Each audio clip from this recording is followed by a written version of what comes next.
안녕하세요. 노량진 방문가어학원에서 RC를 강의하고 있는 전효은 강사입니다. 토익 RC 팁스 그것이 알고 싶다. 자, 이번 시간에는 파트 7은 맨날 뒤에서 줄 세우는데 이걸 어떻게 해야 됩니까? 이렇게 물어보는 학생들한테 항상 얘기하는 그런 내용을 여러분들한테 온라인상으로도 좀 알려드릴게요. 자, 여러분들 나는 왜 파트 7을 많이 틀릴까요? 파트 7은 너무 어렵지 않아요? 어떻게 하면 파트 7을 잘해요? 이렇게 물어보는 학생들한테는 제가 항상 이걸 좀 먼저 물어보거든요. 정말 파트 7이 문제인 것 같아요? 이렇게. 왜냐하면 파트 5랑 파트 6를 15분, 늦어도 18분 안에는 이걸 풀 수 있어야 되는데 여러분들이 이걸 만약에 못 풀잖아요? 이걸 15분이나 18분 안에 풀지 못하고 예를 들어서 막 한 30분 걸려. 그럼 7을 푸는데 몇 분이 남겠어요? RC 75분이라고 치면 75분에서 30분을 잡아먹어서 그러면 45분이 남잖아요. 저한테 만약에 45분을 주고 파트 7을 다 맞아보세요. 그럼 전 다 못 맞아요. 응? 저는 파트 7을 풀 때 60분 정도가 남거든요. 60분 정도. 그러니까 파트 5, 6를 최대한 빨리, 그리고 LC 디렉션 시간, 그리고 LC 문제 사이에도 미리 풀어놓을 수가 있어서 최대한 당겨서 저는 파트 7을 풀 때 60분이 남고 60분이 남으니까 당연히 다 맞지. 그러니까 여러분들도 만약에 시간이 많이 있잖아요. 7은 절대로 고민스러워하지 않을 거예요. 그래서 정말 파트 7이 문제인 것 같아요. 5, 6는 정말 잘하는데 7을 못하는 것 같아요. 이렇게 물어보면 뭐 꼭 그런 건 아닌데 이렇게 얘기하는 경우 7은 정말 별거 없어요. 5, 6를 최대한 당기잖아요. 충분한 시간만 확보하면 7은 그냥 올라갈 수가 있겠습니다. 그리고 여러분들은 문제를 먼저 읽으세요? 아니면 지문을 먼저 읽으세요? 정말 대부분의 선생님들은 자, 여러분 문제를 먼저 읽고 그 다음 여기 키워드를 잡은 다음에 요 지문에서 그 내용을 뭐 주제일 때는 위쪽에서 찾아보세요. 뭐 이런 세부 정보일 때는 자, 요거 대문자죠. 대문자니까 요걸 이렇게 스캔해서 찾아보세요. 이게 아주 옛날 토익까지는 아마 적용될 수 있었을 거예요. 지문이 많이 늘어나기 전까지는.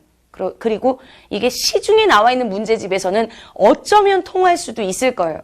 왜냐하면 파트 7은 시중에 나와 있는 문제집들 중에서 정말 실제 토익 시험과 정말 유사하다.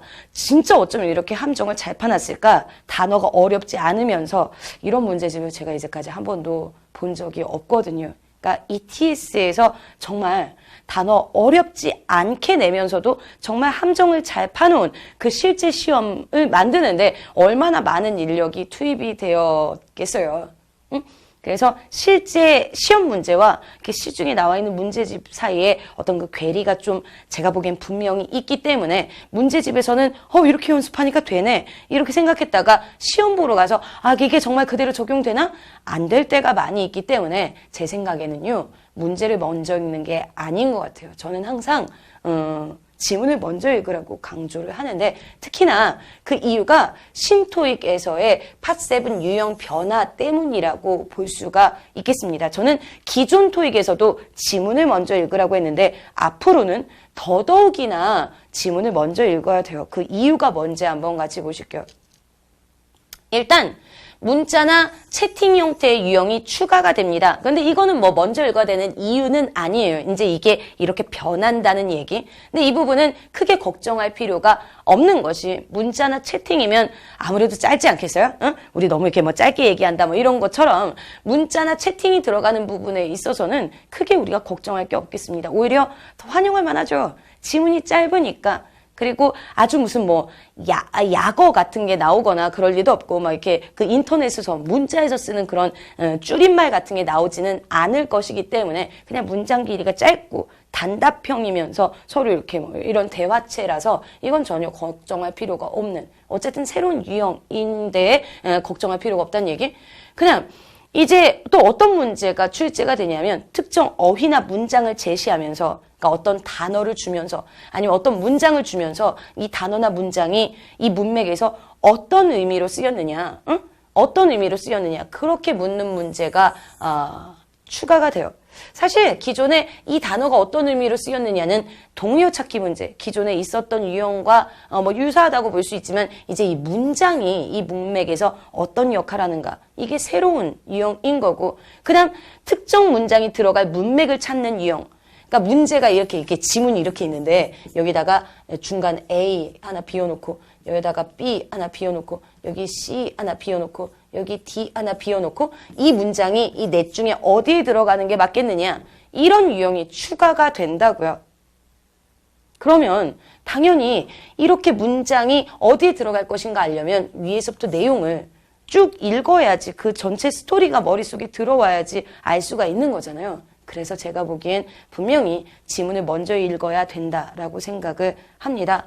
그리고 문제 개수는 확실히 더 늘어나네요. 단수 지문은 지금 현재는 28개인데 복수 지문은 지금 현재 20개이고요. 그래서 총 48개인데 앞으로는 54개가 될 수가 있어서 파트 5, 6를 최대한 당겨야 되는 게 조금 더 중요해지겠죠. 자, 그러면 이런 유형의 변화가 있으니까 어떻게 해야 된다고요? 조금 전에 얘기한 것처럼 문제를 먼저 읽지 않고 지문부터 읽어가면서 지문을 처음부터 끝까지 속독하여서 한 번만 읽어야 된다는 게 중요하겠습니다. 그런데 지금 제가 여기 속독이라고 얘기한다고 해서 그럼 무조건 이렇게 빨리 읽는 것만 답이냐? 아니, 너무 빨리 읽으면 이게 머릿속에 남는 게 없어서 다시 읽어야 되고요. 그리고 너무 천천히 읽으면 내용은 파악되겠지만 뒤에 다른 지문을 찍어야 될 거고, 그래서 여러분들은 연습을 하셔야 돼요. 적정한 속도, 그러니까 그게 이제 힘든 거죠. 그 연습을 해야 되는 거죠. 적정한 속도를 읽어내려가면서 너무 빠르지도 너무 느리지도 않게 읽으면서 한 번만 읽고 전체 내용의 스토리를 파악할 수 있어야 되는 거. 그 다음에 이제 이 지문을 읽은 다음에 이제 문제를 볼 때에는 이걸 2-3번 읽지 않을 정도의 수준으로 읽어야 된다는 얘기예요. 말이 쉽지 어려울 것 같다라고 생각을 하시지만, 죄송합니다. 생각하시지만 이 연습이 좀 필요해요. 파트 5, 6는 어떤 여러분들이 뭐 인터넷 강의라든지 아니면 오프라인 강의를 들으면서 어떤 한 개념을 딱 알면 이게 바로바로 적용시켜서 점수가 뭐 이렇게 갑자기 확 올라갈 수도 있는 부분이지만 7은 개인적인 노력이 조금 많이 필요한 부분이거든요. 그래서 적정한 속도를 찾는 방법, 한 번만 읽고 내용을 파악하는 방법, 그걸 여러분들이 연습을 통해서 찾아가셔야 되겠습니다. 그리고 이제 문제를 풀면서 문제를 이렇게 볼 때 이거 이렇게 끊어 읽기 하는 게 아니에요. 끊어 읽기 하는 게 아니라 끊는 건 여러분들의 마음속으로 끊는 거고, 이렇게 쭉 읽어 내려가면서 이게 지금 홍콩 베이스드라고 되어 있는 거 보니까 홍콩에 본사가 있구나.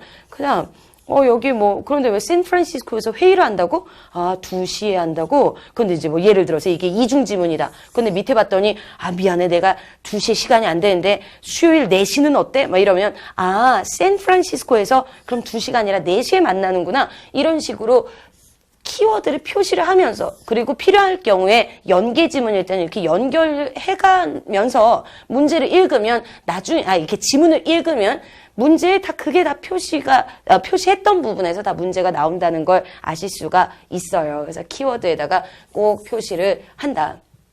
그 다음, 답이 애매할 때. 그러니까 문제를 딱 읽었는데, 예를 들어서 160번인 거예요. 문제를 딱 읽고, 그 다음에 이제 A번을 봤는데, 이거 내가 아까 여기서 봤나 안 봤나? 애매한 거예요. 그럼 이제 다시 돌아가? 그게 아니라, 애매할 때는 물음표. 잘 모르겠다. 그 다음 B, 이것도 잘 모르겠다. 이렇게 물음표를 자꾸 치고 넘어가다 보면 의외로 C에서 아까 읽었던 내용, 너무나 명확한 내용이 답이 될 때가 있기 때문에 내가 이거 봤었나? 자꾸 돌아가는 게 아니라고 알아두세요. 내려가다 보면 의외로 답이 명확한 게 보일 때가 있습니다. 물음표 한 다음 선택지로 넘어간다. 이렇게 써놨죠. 됐어요? 그러면 지문을 먼저 읽으면 시간이 모자라지 않나? 제가 너무나 강조하고 싶어서 이거 또 빨리 눌렀네요. 아니에요. 지문을 먼저 읽으면 시간이 절대로 모자라지 않겠습니다. 왜냐하면 이게 여러분들이 문제를 먼저 읽고 그럼 여기 지문이 이렇게 긴데 문제를 먼저 읽고 여기 이렇게 찾아야지. 이 문제를 읽고 이렇게 찾아야지. 그래야지 더 쉬운 거 아니에요? 이렇게 생각할 수도 있지만 한번 봐봐요. 여러분들이 문제를 먼저 읽고 이제 지문을 봤을 때 어디다 줄쳤나 한번 보세요. 확인해 보세요. 아마 다 쳤을 거예요. 그러니까 요 문제 읽을 땐 여기 치고, 요 문제 읽을 땐 여기 두 줄 치고, 요거 읽을 땐 뭐 여길 치고, 요거 읽을 땐 다 쳤을 거예요. 다. 그래서 왔다 갔다 읽어도 어차피 다 읽었을 거예요. 다. 그렇고 모토로 왔다 갔다 읽어요. 응? 이렇게 왔다 갔다 읽다가는 예를 들어서 5번째 문제가 이 글에서 유추될 수 있는 것은 이런 게 만약에 나온다. 그럼 왔다 갔다 읽은 사람은 전체 스토리가 머릿속에 들어가 있지 않기 때문에 유추 문제 같은 거 많이 틀릴 수가 있죠. 그래서 제가 이렇게 얘기를 해도 그래서 나는 문제를 먼저 읽어야지 다 읽는 거 너무나 부담스러운데 이렇게 생각하면서 그냥 몰라 나는 그냥 나 하던 대로 해야지 이렇게 생각하던 학생과 그렇구나 나도 한번 저렇게 한번 따라 해볼까? 라고 해서 잘 따라온 학생 분명히 점수의 차이가 있었어요. 그리고 지금 현장 강의를 하면서도 제가 계속 듣는 부분이 지문을 먼저 읽으니까 분명히 더 시간이 빠른 것 같아요 라고 얘기를 하는 사람들이 많이 있거든요. 그걸 좀 꼭 믿고 왔다 갔다가 다 답이 아니라는 거. 그냥 지문 먼저 읽고 키워드 잡은 다음에 문제 풀어나가야 된다는 거. 게다가 신토익에선 더더욱 전체 내용을 모르면 풀 수 없는 문장 놓기 같은 게 나온다고요. 절대 시간이 더 모자라지 않아요. 한번 연습해보세요. 그런데 점수대별로는 내가 혹시 700이 목표면 나 하던 대로 그냥 이렇게 하면서 그냥 몇 개 틀리는 게 더 낫지 않은가? 이렇게 생각할 수도 있어서 700점이 목표라면 그래도 지문부터 봐야 되고요.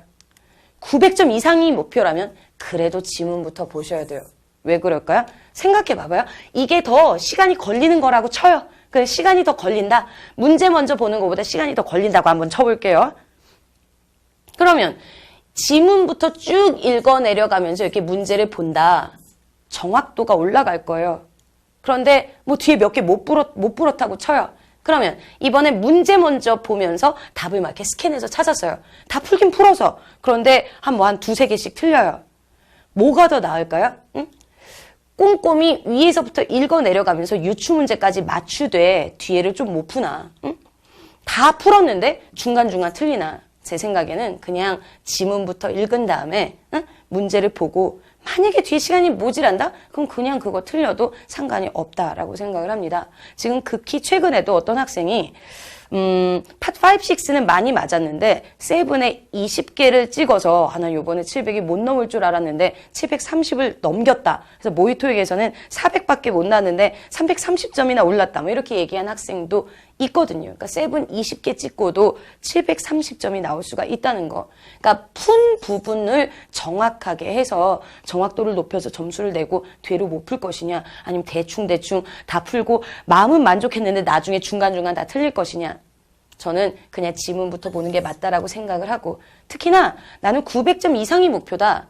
900점이 넘어가고 막 950점이 넘어가고 막 심지어 만점까지 찍는 사람들이 이렇게 왔다 갔다 푸는 경우는 없어요. 그러니까 위에서부터 제대로 읽어 내려가는 것이 900점 이상이 목표인 사람도 당연히 마찬가지 전략이 되겠습니다. 그래서 신토익으로 바뀌게 되면서 많은 부분에서 그간에 있었던 뭐 이런 꼼수가 적용되지 않을 경우가 많이 생길 거기 때문에 여러분들은 7은 정말 이제 실제 실력을 파악하는 그런 문제 유형으로 가기 때문에 어휘 열심히 외우시고 그리고 한 번에 풀고 한 번에 읽고 키워드를 찾는 연습을 하시게 되면 7 그렇게 어렵지 않게 공략하실 수 있을 거라고 분명히 믿어요. 그러니까 지금 이걸 보는 분들은 한번 꼭 좀 지문 먼저 읽는 연습을 해보시면 좋겠습니다. 연습해 보실 거죠? 응? 수고하셨어요. 여기까지 보실게요.